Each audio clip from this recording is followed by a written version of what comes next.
ಪತ್ನಿಯ 3 ಎಕರೆ ಜಮೀನಿನಲ್ಲಿ ಲೇಔಟ್ ನಿರ್ಮಿಸಿದ್ದಾರೆ. ಜಮೀನು ಅತಿಕ್ರಮಣ ಮಾಡಿ ಮೂಡ ಲೇಔಟ್ ಮಾಡಿದೆ. ಭೂಸ್ವಾಧೀನ ಆಗದ ಜಾಗದಲ್ಲಿ ಲೇಔಟ್ ಅನ್ನು ನಿರ್ಮಾಣ ಮಾಡಲಾಗಿದೆ. ಮಂಗಳೂರಿನಲ್ಲಿ ಸಚಿವ ದಿನೇಶ್ ಗುಂಡೂರಾವ್ ಅವರ ಹೇಳಿಕೆ. ಬಿಜೆಪಿ ಸರ್ಕಾರದ ಅವಧಿಯಲ್ಲೇ ಇದೆಲ್ಲ ಆಗಿರೋದು. ಸಿಎಂ ಆದ ತಕ್ಷಣ ಅವರು ಅವರ ಜಾಗ ಬಿಟ್ಕೊಡ್ಬೇಕಾ? ನಿಮ್ಮ ಜಾಗ ಯಾರಾದರೂ ಅತಿಕ್ರಮಣ ಮಾಡಿದ್ರೆ ನೀವು ಬಿಡ್ತೀರಾ ಅಂತ ಹೇಳಿ ದಿನೇಶ್ ಗುಂಡೂರಾವ್ ಪ್ರಶ್ನಿಸಿದ್ದಾರೆ. ಅದು ಅವರ ಪತ್ನಿಯ ಜಾಗ. ಮೂಡ ತಪ್ಪು ಒಪ್ಕೊಂಡಿದೆ. ಹಾಗೆ ನೋಡಿದ್ರೆ ಸಿಎಂ ಕೋರ್ಟ್ಗೆ ಹೋಗಿ ಕೇಳಬೇಕಿತ್ತು ಎಂದಿದ್ದಾರೆ ದಿನೇಶ್ ಗುಂಡೂರಾವ್. ಹೇಳಿದ್ದಾರೆ. ಬಹುಶಃ ನೆನ್ನೆ ನಮ್ಮ ಪೊನ್ನಣ್ಣ ಅವರು ಕೂಡ ಸ್ಪಷ್ಟವಾಗಿ ಹೇಳಿದ್ದಾರೆ. ಮುಖ್ಯಮಂತ್ರಿ ಅವ್ರದ್ದು ಅದ್ರಲ್ಲಿ ಯಾವುದೇ ರೀತಿಯ ತಪ್ಪು ಎಲ್ಲೂ ಕೂಡ ಇಲ್ಲವೇ ಇಲ್ಲ. ಆಯಿತಾ?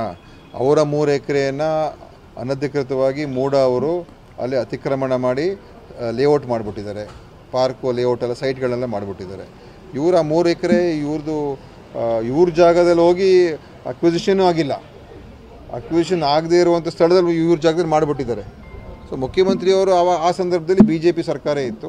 ಆವಾಗ ಅವರೊಂದು ಪಾಲಿಸಿ ಪ್ರಕಾರ ಮುಖ್ಯಮಂತ್ರಿ ಅದನ್ನು ಒಪ್ಕೊಳ್ಬೇಕಾಗಿರಲಿಲ್ಲ 50-50 ಯಾಕಂದರೆ 3 ಎಕರೆ ಅಂದರೆ 3 ಎಕರೆನೇ ಕೊಡಬೇಕು ಅವರು. ಈಗ ಕೊಟ್ಟಿರೋದು ಎಷ್ಟು? 1 ಎಕರೆಗಿಂತ ಕಮ್ಮಿ. ಅದರಿಂದ ಅದು ಅವ್ರ ಸರ್ಕಾರ ಇದ್ದಾಗ ಆಗಿರುವಂಥದ್ದು. ಈಗ ಮುಖ್ಯಮಂತ್ರಿ ನಿನ್ನೆ ಹೇಳಿದಾರಲ್ಲ, ಸ್ಪಷ್ಟವಾಗಿ ಹೇಳಿದಾರಲ್ಲ, ಆಯಿತು ನನಗೆ ಇದು ಬೇರೆ ಪರಿಹಾರ ಕೊಡಿ. ಮುಖ್ಯಮಂತ್ರಿ ಆಗಿದ ತಕ್ಷಣ ಜಾಗ ಬಿಟ್ಕೊಡ್ಬಿಡ್ಬೇಕು ಅವರು. ಈಗ ನಿಮ್ಮ ಜಾಗ ಯಾರಾದ್ರೂ ಬಂದು ಅತಿಕ್ರಮಣ ಮಾಡಿದ್ರೆ ನೀವು ಹಾಗೆ ಬಿಟ್ಬಿಡ್ತೀರಾ? ಬಿಡೋದಿಲ್ಲ. ಅದು ಅವರ ಶ್ರೀಮತಿಯವ್ರ ಜಾಗ. ಅದಕ್ಕೋಸ್ಕರ ಅವ್ರದ್ದು ಸರ್ಕಾರ ಮೂಡನೇ ಒಪ್ಕೊಂಡಿದ್ದೆ ಹಿಂದೆನೇ ನಾವು ತಪ್ಪು ಮಾಡಿದ್ದೀವಿ ಅಂತ ಅವರು ಒಪ್ಕೊಂಡು ಅವರು ಇವ್ರಿಗೆ ಇಲ್ಲದ ಮುಖ್ಯಮಂತ್ರಿ ಕೋರ್ಟ್ಗೆ ಹೋಗ್ಬೇಕು. ಆ್ಯಕ್ಚುಲಿ ಹೆಂಗೆ ನೋಡೋಕೆ ಹೋದರೆ ಕೋರ್ಟ್ಗೆ ಹೋಗ್ಬಿಟ್ಟು ನೀವು ನನಗೆ ನನ್ನ ಅತಿಕ್ರಮಣ ಮಾಡಿದ್ದೀರಾ, ನನ್ನ ಜಾಗದಲ್ಲಿ ನೀವು ಬಂದು ಸೈಟ್ ಮಾಡಿದ್ದೀರಾ, ನನಗೆ ಪೂರ್ತಿ ನಂಗೆ ಜಾಗ ವಾಪಸ್ ಕೊಡಿ ಅಂತ ಕೇಳಬೇಕು ಆ್ಯಕ್ಚುಲಿ, ಅಲ್ವಾ? ಆದರೂ ಅವ್ರು ಒಪ್ಕೊಂಡಿದ್ರು ಹೋದ ಸಲ. ಏನೇ ಮುಂದೆ ಏನು ತೀರ್ಮಾನ ಮಾಡ್ತಾರೆ ಅವ್ರು ಮಾಡ್ತಾರೆ. ಅದರಲ್ಲಿ ಭ್ರಷ್ಟಾಚಾರ ಎಲ್ಲಿ ಬರ್ತದೆ? ಪ್ರಶ್ನೆನೇ ಇಲ್ಲ. ಆದರೆ BJPಯವ್ರು ನಾವು ಅವ್ರ ಕಥೆಗಳು ತೆಗೆದ್ರೆ ಈಗ ಗೊತ್ತಾಗ್ತದೆ ಮೂಡದಲ್ಲಿ. ಯಾಕೆ ಎಲ್ಲ ಅವ್ರ ಕಾಲದಲ್ಲಿ ಆಗಿರೋದು. ಸೊ ಮೂಡದಲ್ಲಿ ಏನೇನಾಗಿದೆ ಅದೆಲ್ಲ ಅವ್ರ ಕಾಲದಲ್ಲಿ ಆಗಿರುವಂಥದ್ದು. ಅದು ಹೊರಗೆ ಬಂದರೆ ಗೊತ್ತಾಗ್ತದೆ. ಆ್ಯಕ್ಚುಲಿ 50-50 ಏನು ಮಾಡಿದ್ರು ಅದನ್ನು ಕೂಡ ನಮ್ಮ ಸರ್ಕಾರನೇ, ನಮ್ಮ UD ಮಿನಿಸ್ಟರ್ ಅದನ್ನು ಕ್ಯಾನ್ಸಲ್ ಮಾಡಿದ್ದಾರೆ.